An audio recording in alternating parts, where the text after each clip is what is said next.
What up, boys? It's Undead again. And this morning, we are going to walk through Tol Dagor. I was thinking about saving this one for last, because it's like the Giga Rogue Utility Dungeon, but let's just do it, alright? We're going to walk through this on normal, so I can like show stuff step by step in some of the hallways, because some things I will do in live keys, some things I won't do, so I wanted to run where I could show you everything. For beginning trash stuff out here, you can either, if you have you and like a demon hunter or you and another rogue in your group, these two boys, Moon and X, you can sap and then imprison or sap and then sap. And your group can run right through here over these mobs, not have to use a shroud. Or if you have two rogues, you can just use a shroud, because you're not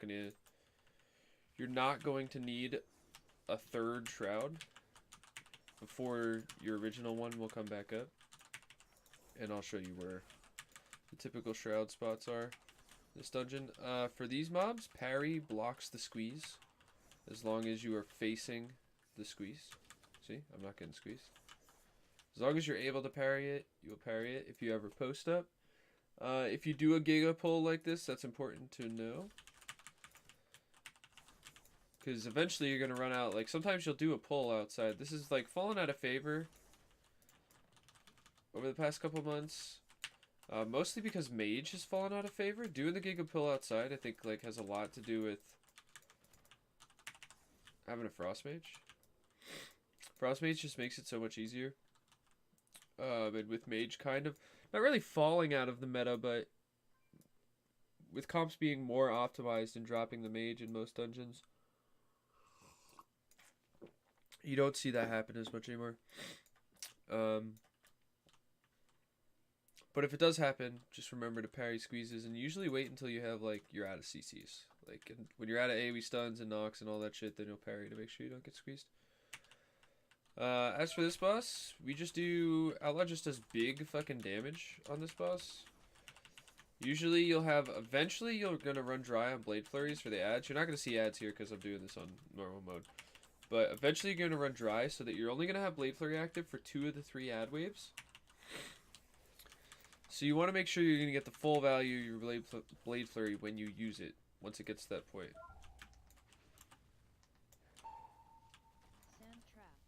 Wait, did that hit?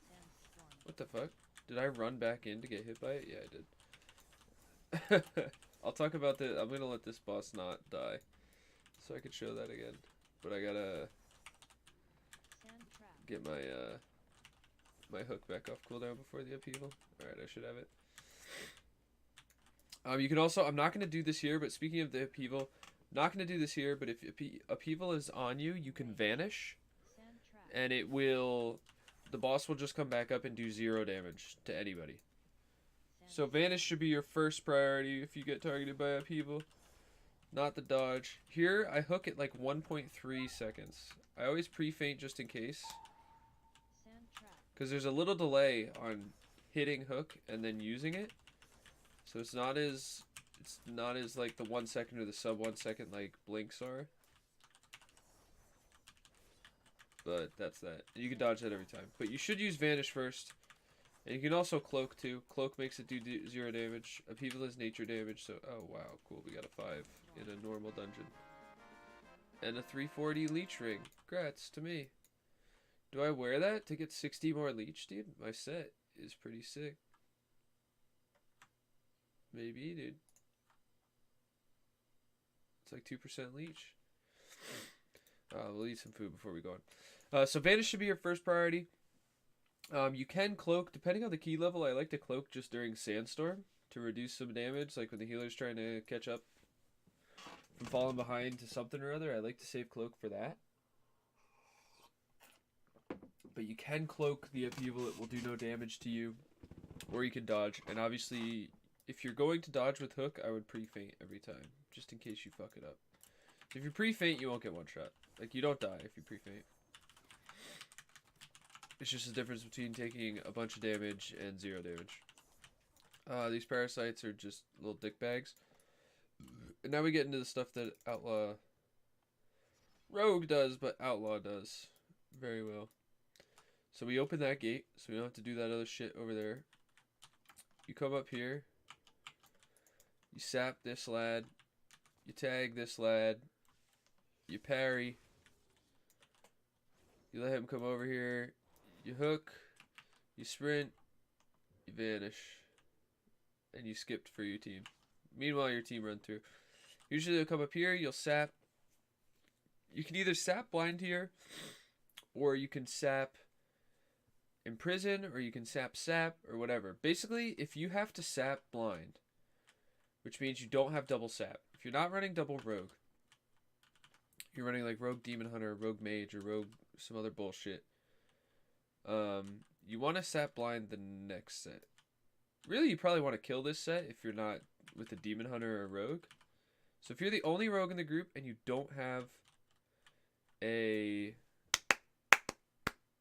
What's the word? And you don't have... Actually, no, you can do it. Alright, so say you run mage and you don't have a demon hunter. You'll sap this. You'll sap moon. The mage will sheep X. You gotta run like inside the mob. I'm not gonna do it here because he's gonna aggro to me. Inside the mob to make sure you get threat. So nobody else will have threat on the sheep. Then everybody runs through. You have to stay stealth in this instance. Then you will come up here. You'll sap. You'll blind. You'll open this bitch. You'll let your friends through. You have threat. And then make sure you get whatever door is open on this side. Oh shit, I don't have vanish right now. These mobs might aggro to me. No, they didn't. I gotta wait for vanish. So you make sure you open both these doors before you use your vanish. Because you gotta get back in stealth to do the other buffs. Right? So if you have to use blind here, which based on the CC in your group, you'll have to make that decision. Because blind's gonna put you in combat. And then be very careful when you're walking past this blind again to like come join your team. Not to get put in combat again. Anyways, always be... Let me clear these markers again. These are all the safe spots. You want to be standing in between the cages when you're opening. So that you don't pull like you're out of LOS of the shit that's in the cage. So you pop out of stealth, you open the cage from out of LOS, and then you can re-stealth. And then there's also, this is worth noting, that you can do over here. This boy, this fourth one in the corner that's annoying as fuck, you can open through the wall. Not that it matters, there's not a buff in there here. And then you can also open this gate around the corner, and they don't aggro. So it gives you like little ways to walk through here and get these buffs without having to wait for the pat to be not terrible. And then you go join your team. Both of those, abusing LOS is like a really important part to making this fast. Obviously, if you have all the time in the world, you can get all these buffs. But the idea is to make it fast. This is the probably the most least efficient part of Tol Dagor. But because the timer is so lenient in here and the buffs are so impactful, it's worth doing. It's especially worth getting attack power, assuming your group is like a lot of melee. If you're worried you're not going to be in time because like you have experience, you've done the dungeon with this group and you know you're just like slow for some reason, which I think it's probably better to address those reasons why you're slow than to do this. But you could just get attack power, which is always the wait, dwarf orc. Yeah. I remember I just get them all on live, so my only like memory of only getting attack power is on Tournament Realm, and that it was dwarf. So I guess it's dwarf and orc, depending on your faction. C speakers. This room you're actually like really impactful. C speakers you can lock down forever. Now these guys are gonna die before I'm able to really like show it off. But basically between kick, gouge, blind, torrenting off the watery dome instead of kicking it, kick, gouge, blind, torrent, and between the eyes, you can pick one C speaker here and just like have him forever. Usually if it's a warrior tank, he'll double reflect the first two casts, and then you'll have combo points built for a between the eyes by the next one. Then the next one, if it's Watery Dome, you can just let the first Watery Dome that your boy cast go off and torrent. And then you can kick the next cast, gouge the next cast. By then you probably have a stun again. So he's stunned. By the end of that, you probably blind. And by then you have kick gouge again. And by that time, that mob better be dead. Because they do not have a lot of health. Arsonist you just kind of kill. There's nothing we do there. What is this? Hold up, phone's ringing, boys. We're gonna call her back. Same thing here. Be careful of the warden if you're pulling it. Lockdown happening. Also, until the warden's dead, don't bother wasting kicks on Sea Blast, because the Sea Speakers are just gonna attack the warden for a while until he's dead. So the first 1 or 2 Sea Blasts, just be like, see what their target is. Like my target shows up right here. I don't know where yours does in your UI, but if they're still targeting the warden, you don't need to kick the Sea Blast on the Sea Speakers. So just be aware of that. Call me. Alright, I will. Let's finish this. Jess, first phase, just kick Fierce. Parry does not work on flashing daggers. Evasion does. So for whatever reason you're not playing Outlaw, which there can be reasons. Sometimes the damage profile of Sin is just better. It's not terrible in Tol Dagor, because most of the, like, tyrannical Tol Dagor is mostly just bosses. But anyways, Riposte does not work. Evasion does.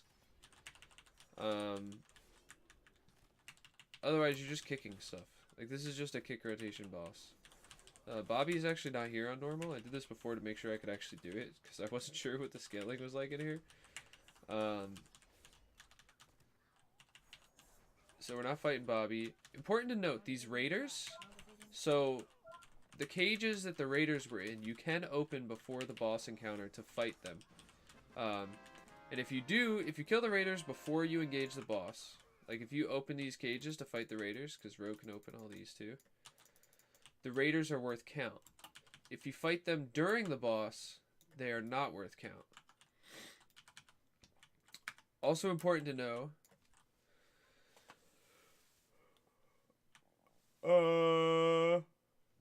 never mind.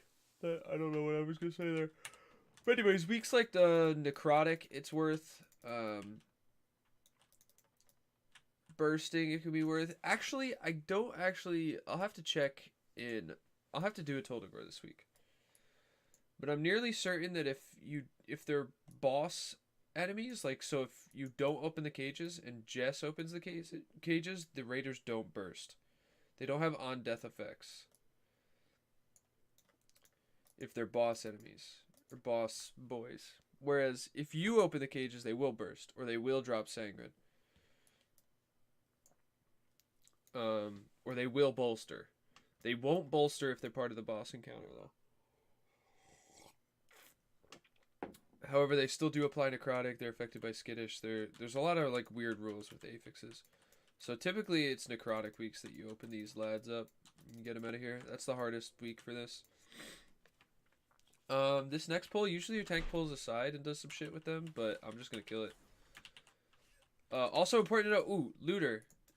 You see how he runs away? If you never damage him, if you do 0 damage to him, he just does that. He just runs away. And you'll eventually just be out of combat with him. He drops combat, he just leaves. Specifically that Looter. This Looter up here fights you. If you are fighting this pack, which I would not recommend, because your tank can pull it away and it's pretty inefficient. Thug needs 2 kicks, 12-second cooldown. I guess if you have a shaman, it needs 1 person to kick. You need to alternate kicks, and then the officer, you want to put 1 melee on each to interrupt handcuff and then disrupt the riot shield. Rogue can do that very easily with gouge. Here, power of distract. Yoink. Distract. You can also hook sap this, where you just like hook right onto her. You also do some cheesy shit where if these 2 are CC'd, or if even if she's not sapped, you can hook over her and she won't see you. But anyways, you should have somebody else be CCing the Marines so your team can walk through. You come up here. you open this cage. This is a good shroud spot so that you can get past the spotter and those 3 mobs before you're ready to pull them. So you shroud your team through here. Yoink, yoink. Now what we like to do is... The cannons here actually are super weak on normal, so I'm not going to use them.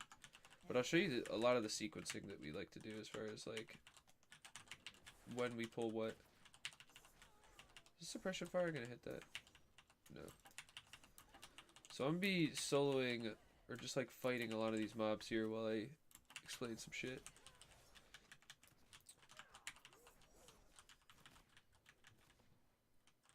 So in most routes you can do these 2 and these 2 real quick off the beginning, and that'll proc your 40% reaping. And then while the 40% reaping is happening, I fight those 3 mobs. Because it's really not important when you're in the cannon. This is all assuming I'm in the cannon, right? It's really important, or not important, for you to be dealing with reaping too much. It gives your team something to do. Like, the goal for the cannons phase is to be as efficient as possible. It's obviously going to be fast compared to, like, other dungeons or other parts of the dungeon, but you still want to be as good as you can with this part. So now reaping's probably spawning. Reaping takes a while to come up. So I'm over here. I'm shooting these 3 while everybody's fighting reaping. And this also lets your team, if you're running 2 rogues, one of the big advantages of 2 rogues in Tol Dagor is that you can do 2 cannons at once. So reaping's dying, I'm fighting this, yada yada yada yada yada.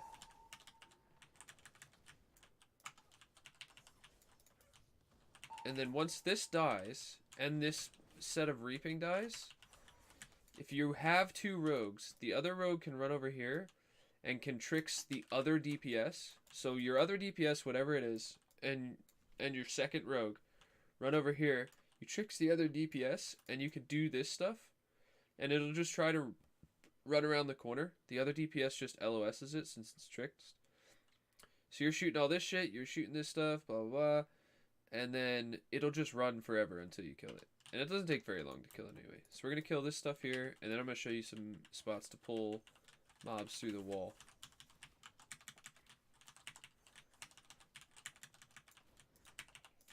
But anyways, that's just another really efficient way to be doing... Oh shit. How much does this hit for? Let's see. Oh, nothing. Just allows you to be doing, like, there's what, 7 mobs, 6 mobs over here that group, that set of 2 can be doing, while you, the tank, and the healer are hanging out over here. And other than, like, say, Bursting Week, and even Bursting Week, it's doable. You just have to be more careful on this side. But outside of Bursting Week, you shouldn't need a healer over here, because the other DPS should take no damage. If they do a good job LOSing around the corner here, they should take no damage. Now there's 2 spots. We're going to put markers here. It's here. There's actually 3 spots. That's a little wrong.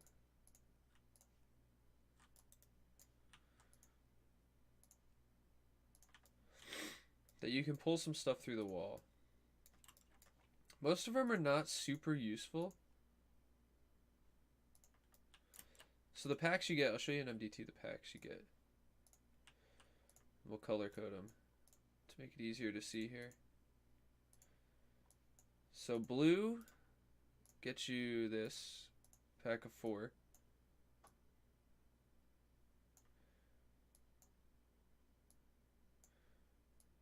It doesn't always get this bitch, the Flamecaster, for whatever reason. Circle gets you these 2. Oh shit, oops. Circle gets you these 2. And green gets you these 2, and usually this 1. Don't ask me why the Marines body pull this and the officers don't. It doesn't make any sense. So you can pull 20% count by yourself through the wall. And we'll do that here right now. So this is usually, if you're going to do this, you want to pull this... Wait, get there. While the rest of your group is fighting reaping, basically. Because otherwise, like, if you...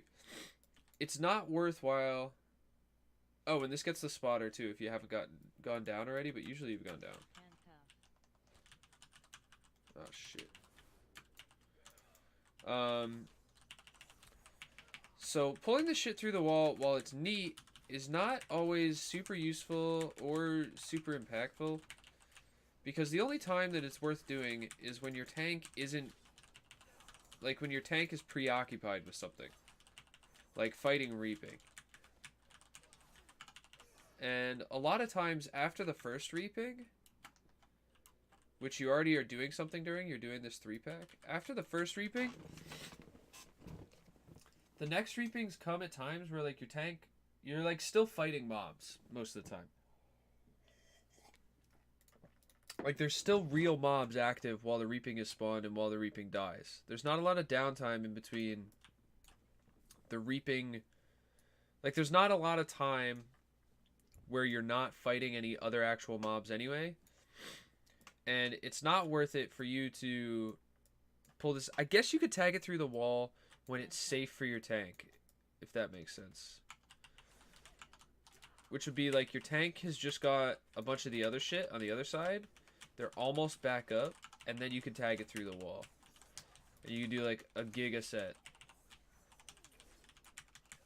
So say your tank goes in. I'll show this in MDT. Say you just did the 40% reaping. You killed the 3-pack. So this, all this, and all this is clear. This little L. And then your tank goes to get like all this shit. And maybe some stuff from in this room, depending on what your count is like. Your tank goes to get this. On his way back up, like once he's back to like here, and the mobs are falling in, you could tag 1 or 2 of these before you start shooting this reaping. So that way there's like a staggered set of stuff. Or not reaping, shoot these mobs. So there's like a staggered set of stuff. I guess it's, you just have to find a good time for it. It's not super impactful, but knowing the spots is good. It's definitely helpful to know the spots. So this should be 4 mobs. Oh, your group has been listed. No. I need to be in another group. Like a group by myself. So I can put markers down. Officer, 3 Marines. Yep. We got them. See, I don't know why these 3 Marines body pull that officer. But the 2 officers that are in the same room, like I'll show you where everything's at, don't pull it. It doesn't make any sense to me. But that's just the way it works. So it's like little shit like that is important to know. Oh, we did get her. Cool. So this whole room we just got through the wall. We got all this shit in the room. And there's an officer that chills right here. We got that. And then the 5 mobs over here, we got that. And we got the spotter that's right here. So we got all that shit. Let's see.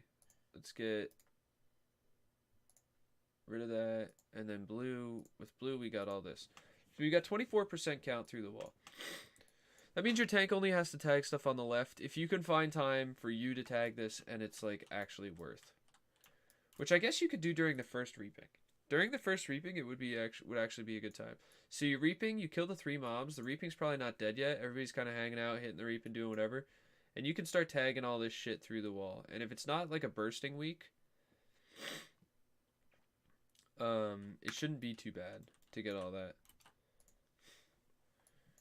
Priority should be if there's, and like what stuff you should be killing, right? If there's more than 1 officer, so in this pull there would be 3 officers. You want to make sure, oh wait, there'd be 4, 5 officers. Handcuffs can fuck you if your team is not good at LOSing. And sometimes the handcuffs can get you through the wall too. So you should be killing officers first if there's like a bunch of them. If there's only 1 or 2 officers, definitely shoot Marines and Flamecasters first. But you kind of got to make like little judgment calls as far as that goes. But anyways, we'll show you this boss. There's nothing really, there's no like tech for Rogue on this boss. It's good on the boss, but that's it.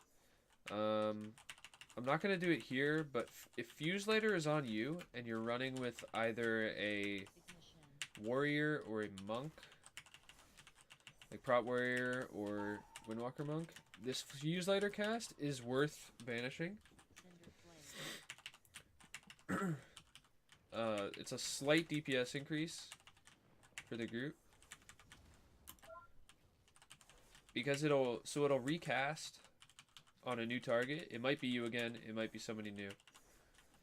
Fuse Lighter, and Warriors can reflect it, so it does a little bit of damage to the boss, and Windwalker Monks can, if they're running Diffuse in this dungeon, can diffuse magic and it'll go back on the boss.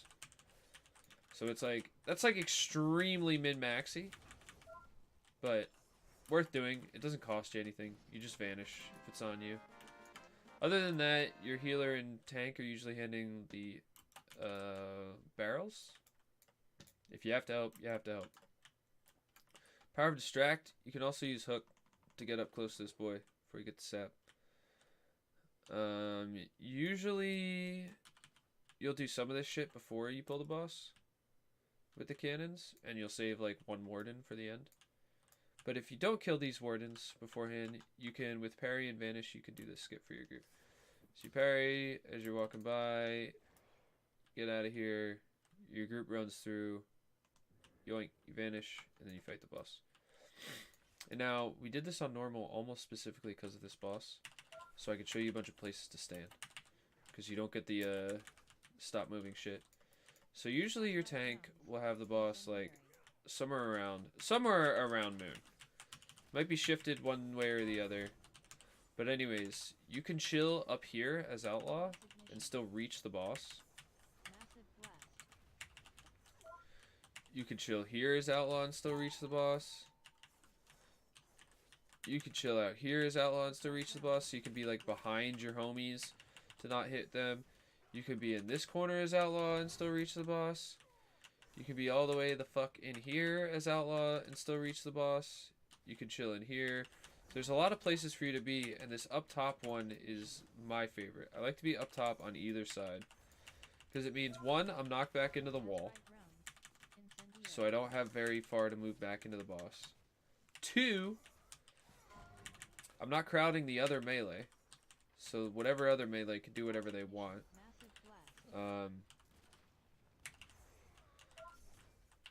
And three, you don't hit anybody with your shit. Please dodge. Damn it, I didn't dodge it. Here, depending on how high the key is, you should be feinting every explosive burst. It works on this. It's considered AoE damage. It makes it do very little. And then if you get a double in a bad spot, and you get targeted by both, so you feinted the first, that allows you to cloak the second. So you're not really in danger. Riposte does not work on the Deadeye. So you're going to take the hit, you have to dodge it. Evasion does work. But that's really it for Tol Dagor. There's like, I know they say that's really it, but there's a lot of shit that you do. As far as opening cages, shooting stuff through the wall, handling the cannons. Be very careful about your tricks of the trade and the cannons. The reason it works in the cannon is because the cannon damage does not proc the tricks. So tricks first puts a 30-second cooldown that says you will transfer threat to your target. Blah, blah, blah. A 30-second buff on a 30-second cooldown. Now, when you hit something, that buff is consumed and it turns into the 6-second tricks of the trade effect. However, when you're in the cannon, the 30-second portion is not ever consumed. So you have 100% uptime on tricks. You should be tracking it. I have a little weak aura that shows it. I'll show you where it shows it for me. Right here. So it'll show here, and I'll see it counting down from 30.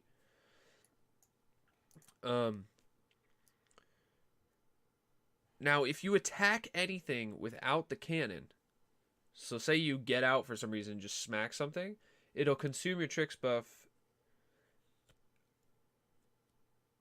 It'll go to the 6 seconds and put it on like a freshy 30-second cooldown. So you want to make sure that when you're in the cannon, you don't do anything but use the cannon. You tricks your tank, you use the cannon, you don't hit shit outside of that, because that'll consume your tricks buff and you lose your 100% uptime. And then when the 30 seconds runs out, you pop out, you tricks the trade again, you get back in the cannon, you do your thing. That's actually something I should have mentioned earlier and really important. Because you don't want downtime on your tricks. That's how you get yourself whopped by marine shoots and flamecaster blaze. But that's it for Tol Dagor. If you guys have any questions, feel free to ask in the comments. I'm not opposed to making some specific videos for the buff phase if you'd like, but I think we kind of touched on that. As long as you're out of LOS, just abuse LOS and you to get re-stealths and to not pull aggro on things. That's like the big trick that a lot of new rogues don't do. Because if you're out of line of sight of the mobs, they won't pull, even if you're out of stealth. So abuse that. Do big damage. Interrupt C speakers. Be a beast in the cannons. And the dungeon's easy. You make the dungeon very easy by being a rogue. So I'll see you guys. We'll probably have another one tomorrow. I don't know what dungeon we're going to do, but I hope you enjoyed this. Like I said, feel free to ask questions in the comments. Like and subscribe to my YouTube channel. That's what you're supposed to do. Also, do that on Twitch. And give me money. And that's it. I ran out of salami, dude. I can't make sandwiches. I love you. Goodbye.